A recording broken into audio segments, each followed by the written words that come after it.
નમસ્કાર વિદ્યાર્થી મિત્રો, સરસ્વતી ગ્રુપ સંચાલિત e-લર્નિંગ સિસ્ટમમાં આપ સૌ વિદ્યાર્થીઓનું હાર્દિક સ્વાગત છે। ધોરણ 11 નામાના મૂળ તત્વો આપણે અત્યારે અભ્યાસ કરી રહ્યા છીએ। ચેપ્ટર નંબર 3 વસેક વસ્તુઓ અને સેવાઓનો કર પરિચય।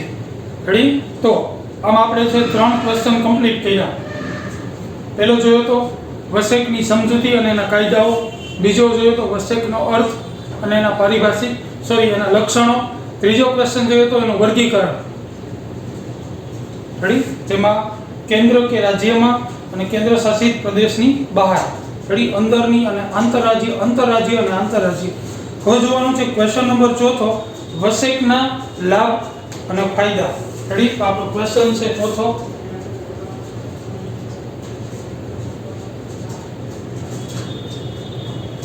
વસેકના લાભ પબ્લિક ફાયદા સમજાવો। રેડી? આપણે છે એનો આન્સર પોઈન્ટ વાઇઝ જ લખવાનો રહેશે।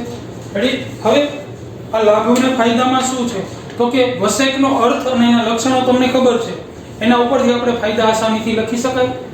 રેડી? તો એના ફાયદાઓ કયા કયા હોઈ શકે? જો આપણે વસેક એટલે ખબર છે કે કેન્દ્ર સરકાર અને રાજ્ય સરકારના વિવિધ પરોક્ષ કરવેરા રદ કરી અને વસ્તુઓ અને સેવાઓને એક જ કર હેઠળ આવરી લેવામાં આવ્યું, એને કહેવાય વસ્તુ અને સેવાઓનો કર, અથવા વસ્તુઓ અને સેવાની પૂર્તિ પર લેવામાં આવતો કર એટલે જીએસટી। રેડી? તો આનાથી શું ફાયદો થાય તો કે કેન્દ્ર સરકાર અને રાજ્ય સરકારના વિવિધ પરોક્ષ કરવેરા રદ કરી અને એની જગ્યાએ એક જ કર છે એ કરની વ્યવસ્થા ઊભી કરવામાં આવી। આના કારણે છે એ વિવિધ પરોક્ષ વેરાઓ રદ થવાથી પરોક્ષ જે કર છે એની વ્યવસ્થા કેવી બની? સરળ બની। જે અલગ અલગ રીતે છે પ્રત્યક્ષ અને પરોક્ષ કરવેરા છે લેવામાં આવતા હતા એ રદ કર્યા, એને કારણે છે એ કર ઉઘરાવવાની વ્યવસ્થા કેવી બની? સરળ બની। જેનાથી લાભ કેને થયો તો કે ગ્રાહકોને લાભ થયો, સરકારને લાભ થયો, વેરા અધિકારીને લાભ થયો। આ પહેલો ફાયદો। બીજો ફાયદો, પહેલા કર ભરનારાઓએ બેવડા કર ભરવા પડતા હતા, જે વસેકના અમલીકરણ થવાથી, વસેકનો અમલ થવાથી દૂર થયા અને એક જ કર ભરવાની વ્યવસ્થા ઊભી થઈ। પહેલા બેવડા કર ભરવા પડતા, બેવડા। રેડી? જે તે રાજ્યના છે એ જે તે સરકાર હોય એની કરની વ્યવસ્થા અલગ હતી, જે તે પ્રાદેશિક છે એ સ્થાનિક કર ચૂકવવાની વ્યવસ્થા અલગ હતી, રાજ્યની અલગ હતી, કેન્દ્રની અલગ હતી, એક રાજ્યમાં અલગ કર હોય, બીજા રાજ્યમાં અલગ કર હોય, આ બધી વ્યવસ્થા અલગ અલગ હતી, જેને કારણે એક જ કર અમલમાં આવ્યો તો જેને કારણે વ્યવસ્થા પણ કેવી બની? સરળ બની। આ બીજો ફાયદો છે। ત્રીજો ફાયદો, રેડી? ત્યાર પછીનો ફાયદો તો કે ઉપભોક્તા ગ્રાહકો, જે ગ્રાહકો માટે વસ્તુઓ અને સેવાઓનો ભાવમાં શું થયો? ઘટાડો થયો। પહેલા છે બેવડા કર ભરવા પડતા। કેવી રીતના? દાખલા તરીકે બીજા રાજ્યમાંથી તમે વસ્તુ ખરીદી કરી આવો તો એ રાજ્યમાંથી પસાર થાવ, ત્યાં ટોલ ટેક્સ લેખે છે એ કર જકાત ભરવી પડતી, બીજા જિલ્લામાં એન્ટર થાવ ત્યાં ભરવી પડતી, આવી રીતના દરેક જિલ્લા વાઇઝ છે એ ભરવી પડતી। રેડી? એની જગ્યાએ હવે શું થઈ ગયું? ખરીદી કરો તો એક જ વાર ટેક્સ ભરવો પડે, બેવડા ટેક્સ ભરવો પડે નહીં, જેનો એક યા બીજા રીતે ફાયદો કેને થયો તો કે ગ્રાહકને। ઓલો વસ્તુ ખરીદી થાય પછી એની પડતર કિંમત ગણતી વખતે જેટલા ટેક્સ ભર્યા હોય એમાં એડ થતા, એટલે વસ્તુના ભાવમાં શું થતો? વધારો। હવે એક જ ટેક્સ, જેને કારણે ગ્રાહકોને વસ્તુના ભાવમાં શું થયો? ઘટાડો થયો। આ ફાયદો। ત્યાર પછી સમગ્ર દેશમાં એક જ કરની વ્યવસ્થા ઊભી થઈ, જેને કારણે કર દૂષણ, ચોરી છે એમાં શું થયો? ઘટાડો થયો અને પારદર્શકતા સ્થપાઈ, કર ચોરીમાં ઘટાડો થયો। પહેલા છે ટેક્સ નતા ભરતા, આપણે છે એ ત્રીજા ચેપ્ટરમાં જોઈ ગયા વખાર, જકાત ભર્યા વગરની વખાર। રેડી? તો બહારથી માલ લઈ આવે, વખારમાં રાખી દે, ડાયરેક્ટ એને બહાર વેચી દે, ટેક્સ ભરે નહીં। રેડી? હવે શું થયું તો કે ફરજિયાત ટેક્સ તો ભરવો જ પડે। તો આ પ્રમાણે છે એ કર ચોરીના દૂષણમાં શું થયો? ઘટાડો થયો।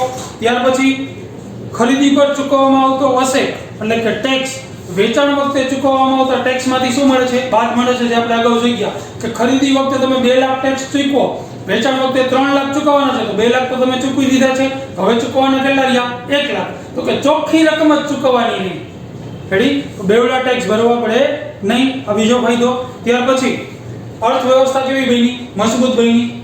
એક ટેક્સ દરેક વ્યક્તિએ છે એ બિલ આવે એમાં ટેક્સ ચૂકવવો પડે, એટલે ડાયરેક્ટ છે એ ટેક્સ એમાંથી બાદ થઈને જ આવે, જેને કારણે છે એ સરકાર પાસે ટેક્સ સ્વરૂપે પૈસા આવ્યા. પૈસા આવવાથી શું થયું તો કે સરકાર જાહેર જનતાને વિવિધ સેવાઓ આપી શકે. એની પાસે પૈસા આવ્યા, પૈસા આવવાથી વિવિધ સેવાઓ આપી શકે, રોડ રસ્તા બનાવી શકે, બીજી સેવાઓ આપી શકે.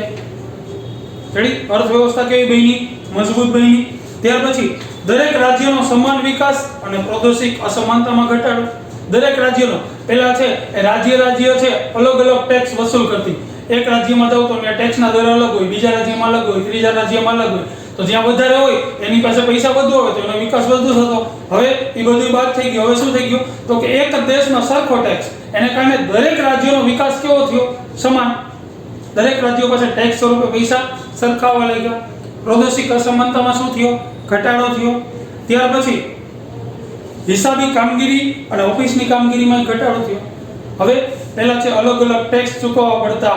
વેચાણનો ટેક્સ અલગ, ખરીદનો ટેક્સ અલગ, મનોરંજન ટેક્સ અલગ, આ બધા આબકારી જકાત અલગ, બીજી જકાત અલગ, આ બધું અલગ અલગ ચૂકવાતું. એને કારણે છે એના ટેક્સના દરે અલગ અલગ, જેને કારણે જ્યારે હિસાબો કરવામાં આવે ત્યારે ટેક્સના પહેલા તો એના ટકાવારી નક્કી કરવાની, ટેક્સ એમાં ઉમેરવાનો વગેરે. હવે એની જગ્યાએ તો કે એક જ પ્રકારનું, જેને કારણે છે એ હિસાબી જ્યારે હિસાબો તૈયાર કરવામાં આવે ત્યારે કેવું બન્યું તો કે એનું કામ સરળ બની ગયું. તો કે ઓફિસની કામગીરી અને હિસાબી કામગીરીમાં શું થયો? ઘટાડો થયો. તો આ એના આટલા ફાયદાઓ છે એ આપણે લખી શકાય. જો 5 માર્કમાં પૂછાય તો ઓછામાં ઓછા 6 થી 7 ફાયદાઓ લખવા પડે છે. રેડી? ફરીથી એકવાર, અર્થવ્યવસ્થા, વિવિધ પરોક્ષ કર રદ થયું, એને કારણે છે કરની વ્યવસ્થા એક જ દેશ એક કર એ પ્રમાણેની વ્યવસ્થા ઊભી થઈ, જેને કારણે છે વ્યવસ્થા કેવી બની? સરળ બની. રેડી? પહેલા કર ભરનારાએ બેવડા કર ભરવા પડતા, હવે એની જગ્યાએ એક જ ટેક્સ ચૂકવવામાં આવે. રેડી? ત્યાર પછી ગ્રાહકોને વસ્તુના ભાવમાં શું થયો? ઘટાડો થયો. ત્યાર પછી સમગ્ર દેશમાં છે કર વ્યવસ્થા એક જ સરખી ઊભી થઈ, કર ચોરીમાં ઘટાડો થયો. ત્યાર પછી તો કે ખરીદી વખતે ચૂકવેલ ટેક્સ વેચાણ વખતે ચૂકવેલ ટેક્સમાંથી બાદ મળે, ચોખ્ખી રકમ જ ચૂકવવાની, જે વેપારીને એક કે બીજા રીતે ફાયદો થયો. અર્થવ્યવસ્થા મજબૂત બની. દરેક રાજ્યનો વિકાસ સમાન થયો. પ્રાદેશિક અસમાનતામાં શું થયો? ઘટાડો થયો. હિસાબી કામગીરી અને ઓફિસની કામગીરીમાં શું થયો? ઘટાડો થયો. રેડી? તો આ એના ફાયદાઓ હતા. એના પછીનો પ્રશ્ન જોઈએ, વસ્તુઓ અને સેવાઓ પર કરના દર સમજાવો. રેડી? આપણો 5મો પ્રશ્ન છે, વસ્તુઓ અને સેવાઓના કરના દર સમજાવો. રેડી? ટકાવારી. વસ્તુઓ અને સેવાઓ પર છે એ કેટલો ટેક્સ વસૂલ કરવામાં આવે છે એની ટકાવારી કઈ છે? એને ઇંગ્લિશમાં રેટ ઓફ જીએસટી પણ કહેવાય. Rate of GST. રેડી? વસ્તુઓ અને સેવાઓના કરના દર સમજાવો. રેડી? તો વસ્તુઓ અને સેવાઓને એક જ પરોક્ષ કરના છે એ માળખા હેઠળ આવરી લેવામાં આવે છે, એને કહેવાય જીએસટી. વસ્તુઓ અને સેવાઓની એક જ કરના માળખા હેઠળ આવરી લેવામાં આવે એને જીએસટી કહેવાય, જેની વ્યાખ્યા આપણે અગાઉ પણ જોઈ ગયા છે. આ કાયદા હેઠળ છે વસ્તુઓ અને સેવાઓની જરૂરિયાતોને ધ્યાનમાં રાખીને, જો વસ્તુઓ અને સેવાઓની જરૂરિયાતોને ધ્યાનમાં રાખીને જુદા જુદા છે કરના દર નક્કી કરવામાં આવ્યા. રેડી? મૂળભૂત જરૂરિયાતોની વસ્તુઓ છે એના ઉપર અલગ દર અને મોજશોખની વસ્તુઓ પર અલગ દર નક્કી કરવામાં આવ્યો. એમાં મૂળભૂત જરૂરિયાતો, જો મૂળભૂત જરૂરિયાતોની વસ્તુ અને સેવાઓ પર કરના દર કેવા રાખ્યા? અલગ રાખ્યા. જેમ કે જે વસ્તુ જીવન જરૂરિયાત છે, જે અમીરને જરૂર પડે, ગરીબને જરૂર પડે, મધ્યમ વર્ગને જરૂર પડે, એની ઉપર એવા ટેક્સ રાખ્યા. મોજશોખની વસ્તુઓ છે જે માત્ર છે એ તવંગર લોકો છે જે વસ્તુનો ઉપયોગ કરતા હોય એના ટેક્સના દર ઊંચા રાખ્યા.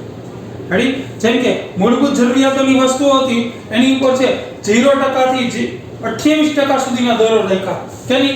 મૂળભૂત જરૂરિયાતો. મૂળભૂત જરૂરિયાતો પર કેટલા? તો કે 0% થી 28% સુધીના કરના દર રાખ્યા. મૂળભૂત જરૂરિયાતોની જે દરેક વ્યક્તિને જરૂર પડે એની ઉપર 0% થી 28%. ખાસ વસ્તુના સંદર્ભમાં છે સંકલિત વસેક, ખાસ વસ્તુ, ખાસ વસ્તુના સંદર્ભમાં સંકલિત વસેક જે આપણે બહારથી અહીંયા લઈ આવવી પડે છે એવી વસ્તુઓ પર તો કે 0.25 થી 3%, 0.25% થી 3% સુધી ખાસ વસ્તુઓ જે આપણે બહારથી આયાત કરીએ છીએ એવી વસ્તુઓ પર કેટલી ટકાવારી લખી તો કે 0.25 થી 3% સુધીની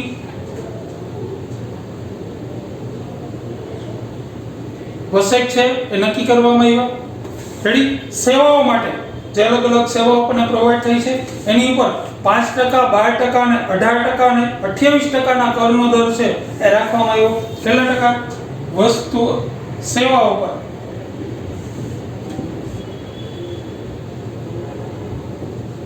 સેવાઓ જે આપણને છે અલગ અલગ સેવાઓ આપણે મેળવીએ છીએ આ સેવાઓ પર કેટલા ટકા તો કે 5%, પછી તો કે 12%, 18% અને 28% સુધીના છે કરના દર રાખવામાં આવ્યા. હાલમાં છે એ નક્કી કરેલ વસેકના જે દરો છે એ વર્તમાન પરિસ્થિતિને ધ્યાનમાં લઈને નક્કી કરેલ છે. તેમાં સમયે સમયે છે ફેરફાર થવાની શક્યતાઓ પણ રહેલી છે. એટલે કે જે મૂળભૂત જરૂરિયાતની વસ્તુ છે 0% થી 28% છે, ખાસ વસ્તુઓ પર 0.25 થી 3%, સેવાઓ પર 5, 12, 18 ને 28 આ જે દર નક્કી કર્યા છે એ વર્તમાન પરિસ્થિતિને ધ્યાનમાં રાખી નક્કી કર્યા છે. આમાં સમય મુજબ ફેરફાર થવાની શક્યતાઓ રહેલી છે. એટલે કે આ જે દરો છે એ કાયમી દર નથી, એમાં ફેરફાર થવાની શક્યતાઓ પણ રહેલી છે. રેડી. તો આ હતા વસ્તુઓ અને સેવાઓના કરના દર જે કોણ નક્કી કરે છે? કોણ નક્કી કરે? યસ, જીએસટી કાઉન્સિલ દ્વારા નક્કી કરવામાં આવે છે. રેડી. એના સભ્ય કોણ હોય છે તો કે દરેક રાજ્યના સભ્ય હોય. એના અધ્યક્ષ સ્થાને તો કે નાણામંત્રી હોય. આ બધા ભેગા કરીને આ દર છે નક્કી કર્યા છે ઈ નક્કી કરે છે. એમાં સમય મુજબ છે ફેરફાર થવાની શક્યતાઓ પણ રહેલી છે. રેડી. ત્યાર પછીનો પ્રશ્ન જોઈએ ક્વેશ્ચન નંબર 6. વસેક જીએસટી. રેડી. વસેક અંગેના છે પારિભાષિક શબ્દો.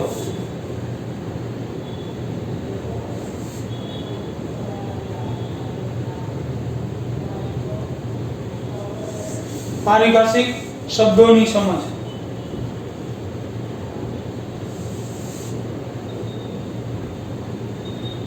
રેડી. એટલે કે ટેક્સ વસેક છે એ જીએસટી છે એનો જ્યારે અમલ કરવામાં આવે, હિસાબ કરવામાં આવે, દર નક્કી કરવામાં આવે ત્યારે અલગ અલગ શબ્દોનો ઉપયોગ થાય છે. એ શબ્દો કયા કયા હોઈ શકે? પહેલું પૂર્તિ, ખરીદ વેચાણ, જેને ઇંગ્લિશમાં સપ્લી કહેવામાં આવે છે. ખરીદ વેચાણ એટલે કે પરચેસ અને સેલ્સ. ત્યાર પછી આવક પૂર્તિ કેન્દ્રીય વસેક, આવક, ઇનપુટ સેન્ટ્રલ જીએસટી, જેને ઇંગ્લિશમાં શું કહેવાય? Input central GST. એનું ટૂંકું નામ છે સીજીએસટી. રેડી. એવી જ રીતના આવક પૂર્તિ રાજ્ય વસેક, input state GST, input state GST, જેને ટૂંકું નામ એસજીએસટી. રેડી. ત્યાર પછી આવક પૂર્તિ કેન્દ્ર શાસિત પ્રદેશ વસેક, આવક પૂર્તિ કેન્દ્ર શાસિત પ્રદેશ વસેક, જેને ઇંગ્લિશમાં ઇનપુટ યુનિયન ટેરિટરી જીએસટી એટલે કે યુટીજીએસટી. ત્યાર પછી આવક પૂર્તિ સંકલિત વસેક, જેને ઇંગ્લિશમાં ઇનપુટ ઇન્ટરગ્રેટેડ જીએસટી આઈજીએસટી, જેને ઇંગ્લિશમાં કહેવાય ટૂંકું નામ. ત્યાર પછી જાવક પૂર્તિ કેન્દ્રીય વસેક, આઉટપુટ સેન્ટ્રલ જીએસટી સીજીએસટી, ટૂંકું નામ એનું સીજીએસટી. એવી જ રીતના જાવક પૂર્તિ રાજ્ય વસેક તો કે આઉટપુટ સ્ટેટ જીએસટી, જેનું ટૂંકું નામ તો કે એસજીએસટી. એવી જ રીતના જાવક પૂર્તિ કેન્દ્ર શાસિત પ્રદેશ વસેક, આઉટપુટ યુનિયન ટેરિટરી જીએસટી યુટીજીએસટી. એવી રીતના જાવક પૂર્તિ કેન્દ્રીય વસેક તો કે આઉટપુટ ઇન્ટરગ્રેટેડ જીએસટી, ટૂંકું નામ આઈજીએસટી. આંતરરાજ્ય પૂર્તિ તો કે ઇન્ટ્રા સ્ટેટ સપ્લી, આંતરરાજ્ય પૂર્તિ એનું પૂરું નામ શું છે તો કે ઇન્ટ્રા સ્ટેટ સપ્લી. એવી જ રીતના આંતરરાજ્ય પૂર્તિ તો કે ઇન્ટર સ્ટેટ સપ્લી.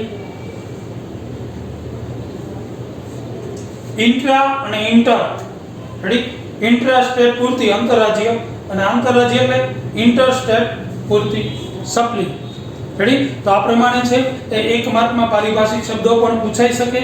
જે તમારે છે અહીંયા સ્લાઇડમાં આપેલા છે એ પ્રમાણે પહેલા પ્રશ્ન લખવાનો, પછી એનો જે ચાર્ટ આપેલો છે એ ચાર્ટ વ્યવસ્થિત લખી લેવાનો, જે જે જરૂર પડે ત્યાં કલર પેનનો પણ ઉપયોગ કરવાનો રહેશે. રેડી. તો આ પ્રમાણે છે આપણે કેટલા ક્વેશ્ચન જોયા કુલ તો કે અગાઉ 3 જોયા હતા, 4, 5 અને 6 પ્રશ્નો છે એ લખાઈ જાય. પછી હોમવર્કમાં છે તમારે MCQ લખવાના રહેશે. તમારે છે હેડિંગ આપવાનું રહેશે, નીચે આ પ્રશ્ન પૂરો થઈ જાય પછી વિભાગ A અથવા તમે બાજુમાં પણ લખી શકો MCQ અથવા વિકલ્પો. પહેલો વિકલ્પ લખવાનો, પછી એનો જે સાચો જવાબ આવતો હોય એ નીચે એરો કરી ABC જે આવતું હોય ઈ અને કલર પેનથી લખવાનું રહેશે. જેમ કે પહેલો આપણો વિકલ્પ છે વસેકમાં કેન્દ્ર સરકાર અને રાજ્ય સરકારના સમાવેશ થતા વેરાઓમાં ખાલી જગ્યાનો સમાવેશ થાય છે, તો આપણો જવાબ સ્વરૂપે નીચે લખી શકાય ABC જે આવતું હોય પરોક્ષ વેરા. રેડી. આ પ્રમાણે છે 6 MCQ આપેલા છે, 6 MCQ છે એ નીચે લખી લેવાના રહેશે. જવાબ છે ABC કરી કલર પેનથી લખવાનો રહેશે. રેડી. તો આ પ્રમાણે આ ચેપ્ટર આપણે અહીંયા પૂર્ણ કરી છે. વ્યવસ્થિત આને ફરીથી રિવાઇઝ કરી જજો, જેથી કરીને આગલા ચેપ્ટર કરી એમાં તમને ઉપયોગમાં આવે. અને મિત્રો આ પ્રશ્નો છે એ તમારે વ્યવસ્થિત લખાય પછી જવાબ છે જેમ સ્લાઇડમાં તમને છે પોઈન્ટ વાઇઝ આપેલા છે. પહેલો પોઈન્ટ એનો જે પહેલો લાભ છે એ લાભ લખાઈ જાય, પછી એક લીટી છોડી દેવાની રહેશે, પછી બીજો લાભ એરો કરીને લખવાનો, પછી ઈ લખાઈ જાય પછી એક લીટી છોડવાની. આવી રીતના છે પોઈન્ટ વાઇઝ જ લખવાના છે અને વચ્ચે છે એક લીટી છોડતી જવાની છે, જેથી કરીને વ્યવસ્થિત છે ગમે ત્યારે તમે વાંચી શકો. એવી રીતના જે આ લખાય એ પણ છે એ તમારે પોઈન્ટ વાઇઝ જ લખવાના રહેશે. જ્યાં જ્યાં જરૂર પડે ત્યાં ઇંગ્લિશ નામ પણ તમારે લખવાનું રહેશે. એવી રીતના આ જે પારિભાષિક શબ્દો છે એનો વ્યવસ્થિત છે જે પ્રમાણે ચાર્ટ આપેલો છે એ ચાર્ટ દોરવાનું રહેશે.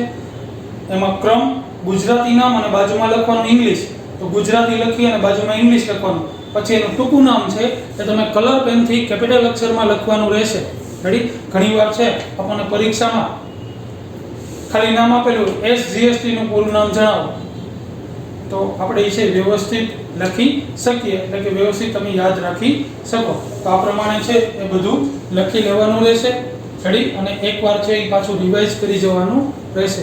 ઓકે મિત્રો, આ ચેપ્ટર મિત્રો આપણે અહીંયા પૂર્ણ કરી છે. રેડી. જેના કેટલા ક્વેશ્ચન હતા 6 ક્વેશ્ચન કર્યા. આ ચેપ્ટર અહીંયા આપણે છે ઓફિશિયલી પૂર્ણ કરી છે. જ્યારે આપણે નેક્સ્ટ લેક્ચરમાં મળશું ત્યારે આપણે ચેપ્ટર નંબર છે એ નેક્સ્ટ એટલે કે 5મું ચેપ્ટર છે, 6ઠું ચેપ્ટર છે એ સ્ટાર્ટ કરશું. રેડી. કારણ કે 4થું ચેપ્ટર તમે અત્યારે ભણો છો અમનોન. રેડી. જેમાં અમનોન તમે કરો છો. રેડી. જ્યારે આપણે નેક્સ્ટ મળશું ત્યારે 5મું ચેપ્ટર છે આપણે જરૂરિયાત નથી. રેડી.